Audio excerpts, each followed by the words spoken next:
Applying Ethics, Case Studies, a reading by Miguel Sakar in the book The Ethics of Computer Games.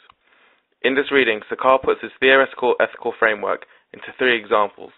These examples are to show the general evidence of ethics in the single-player, multiplayer, and online game worlds.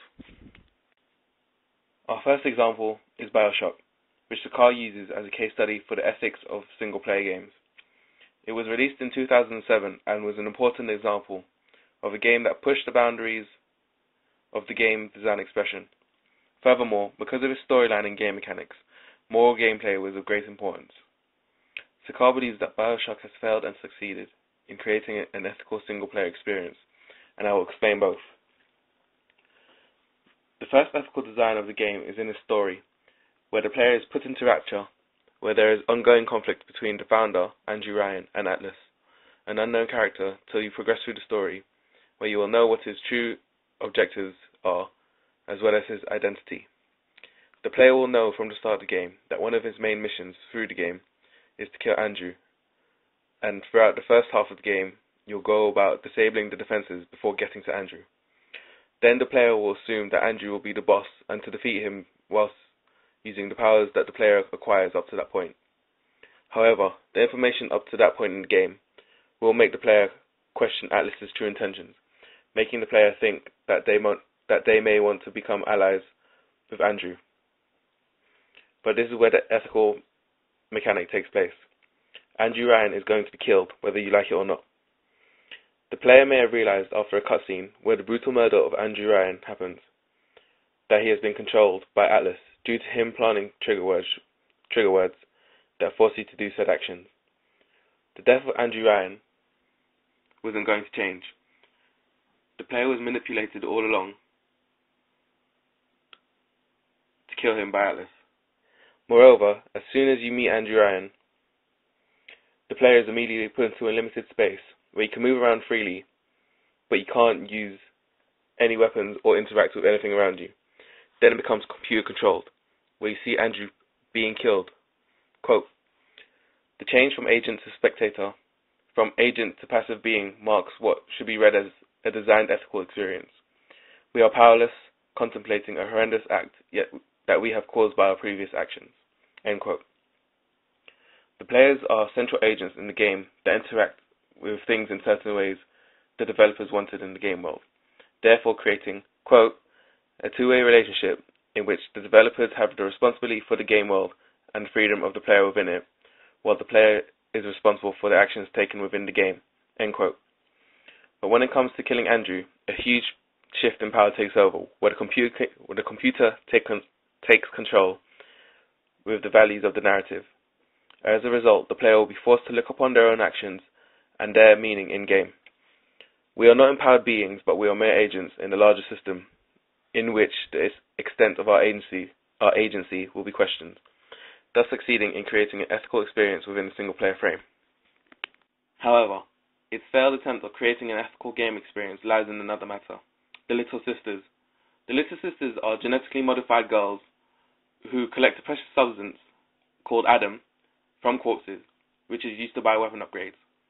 However, getting to them isn't easy, as they are always protected by a Big Daddy due to their frail bodies.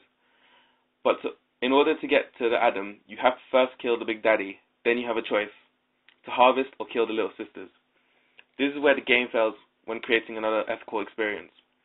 Even though killing a little girl or letting her survive is ethical in itself, there would be a reason behind it, and that's where the ethical mechanic fails.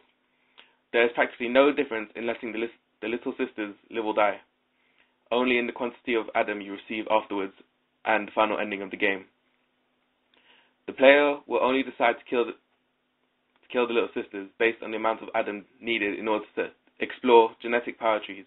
Quote, "The game turns their alleged key ethical decision-making mechanic into a resource management process that does not require any type of moral reasoning for the player to succeed. It is precisely this that makes BioShock's Little Sister mechanic an unethical design choice. It taunts the values of the player." End quote. Overall, BioShock succeeded in one ethical game mechanic, which was in the storyline, while failing in another ethical game mechanic, the Little Sisters. Now we move on to our second example, DEF CON. Sakar uses DEF CON to study the ethics of multiplayer games. DEF CON is an RTS-style game where players are given territories and a number of units on a world map, and the aim of the game is to eliminate their opponents. However, DEF CON is to simulate nuclear war, where there is no actual victory in the game, only certain degrees of defeat. The gameplay makes the player commander of a certain territory with a population of 100 million and a number of military resources which are deployed and used for attack, and up to 6 people can play. The game is played through different stages, from DEF CON 5 to 1. DEF CON 5 and 4 allow the positioning of units, but not being able to attack. DEF CON 3 and 2 allows the commencing of military combat, whilst DEF CON 1 allows nuclear attack. The winner is decided by who kills the most, as well as who has lost the least. In the game, players can make alliances with each other, so that they are able to look at a better view of the environment, due to the fact that DEF CON uses the fog of war game mechanic, where you are unable to see certain areas of the map. However, these bonds are usually broken due to the simple fact that there can only be one winner. One of the reasons why this game is ethical is simply because it is nuclear war, using atomic weaponry to destroy the human race. Two of DEF CON's designs in-game requires ethical examination: the alliance system and the calculation of victory based on the number of losses in population. Firstly, the alliance system is used simply because opposing players compete for resources with limited area and time. But since there is only one winner, players must fight for territory as well as being able to deploy their military units in a tactical way to allow for massive attacks and defenses. But since players have poor visibility on the world map, players will either have to go on the offensive whenever they can, or form an alliance. Alliances let the players see more of the map than others who aren't in an alliance. Also, they have their own private chat channel. Therefore, it is useful to establish these alliances. From an ethical side, the game designer has the task of managing a number of more agents in the game world. But since it is a multiplayer game, the task is 2 times as hard. Quote, "On one hand, player needs to be respected as ethical agents, capable of reflecting on the meaning of their actions and how they treat other agents in the game experience. On the other hand, developers have to ensure that whatever ludic experience they set out to create with that game is present when players interact with their game, and that this experience is closing the conceptual loop respectful to the ethical being of the players." End quote. Through these alliances, players will see their ethical agency respected by allowing them to execute more strategies, such as being collaborative or secretive, helping your ally, or scheme against everyone else. For multiplayer games to have ethical components, they need to design the patterns of interactions between players, so that the players themselves can use their own values in-game.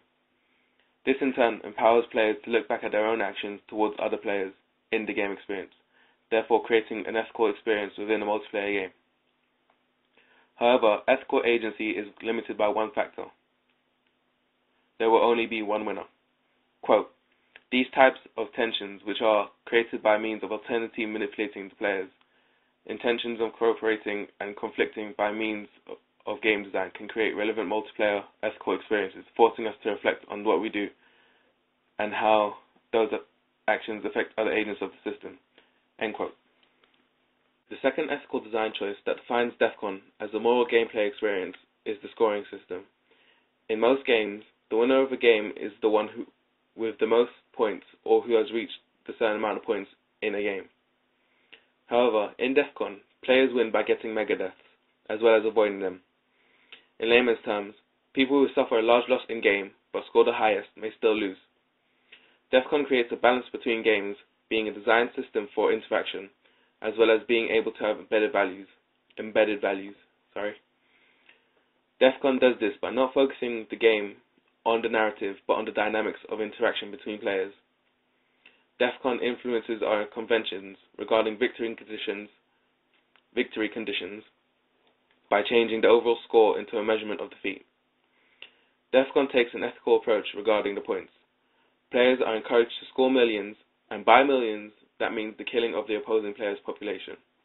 On the other hand, the player will be punished for letting opposing players kill their own millions.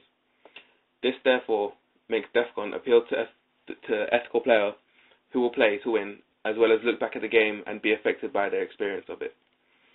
Overall, When looking at the ethical side of multiplayer games, there are three key things to look at: the winning conditions, the player-to-player specific mechanics, and the way the game world looks at those mechanics.